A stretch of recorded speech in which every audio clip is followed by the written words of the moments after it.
Hello everyone, good morning. ఈరోజు నేను మీకు చూపించబోతున్నాను లిక్విడ్ ఫెర్టిలైజర్స్లో భాగంగా ఆనియన్ పీల్ ఫెర్టిలైజర్. అదేనండి, ఉల్లి పొట్టుతోటి.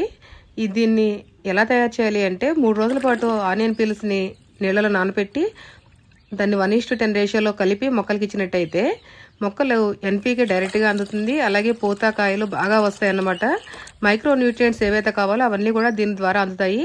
మనము రెగ్యులర్గా ఒక రకం కాకుండా ఇలా రెగ్యులర్గా ఒక్కొక్క రోజు ఒక్కొక్క రకంగా లిక్విడ్ ఫెర్టిలైజర్స్ తయారు చేసి మొక్కలకి ఇవ్వాలా అంటే ఇవ్వాలనే చెప్తాను. ఎందుకు అంటే మనకు ఎలాగైతే రోజు ఒకే రకమైన ఫుడ్ తినాలంటే బోర్ కొడుతుందో మొక్కలకు కూడా అలాగే రోజు ఒకే రకమైన ఫుడ్ తినాలంటే ఇంట్రెస్ట్ చూపించవు. ఇక్కడ మీరు చూస్తున్నారు కదా, ఇది టేబుల్ ఆరెంజ్. ఇది నేను విత్తనాల ద్వారా వేసిన మొక్క అన్నమాట. ఇది 3 years ప్లాంట్. దీనికి కాయలు స్టార్ట్ అయ్యాయి ఇప్పుడే. చాలా హ్యాపీగా ఉంది. నేను విత్తనాల ద్వారా కూడా కలెక్ట్ చేస్తున్నాను కాయలు వస్తున్నాయని.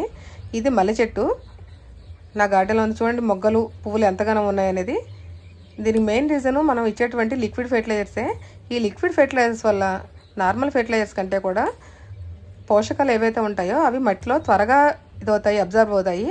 సో రూట్స్కి ఈజీ అనమాట. మనం అవి కలెక్ట్ చేసుకోవడానికి పోషకాలని. సో మొక్క అనేది హెల్తీగా వస్తుంది. ఇది నేను ఎక్స్పీరియన్స్ చేసి చెప్తున్నటువంటి విషయం అనమాట. సో మీకు కూడా నచ్చితే మీరు కూడా ఇలాగ లిక్విడ్ ఫెర్టిలైజర్ తయారు చేస్తూ మొక్కలకి ఏదో ఒక లిక్విడ్ ఫెర్టిలైజర్ ఆల్టర్నేట్గా ఇస్తూ ఉండండి. ఒకే రకమైన ఫుడ్ ఇవ్వద్దు.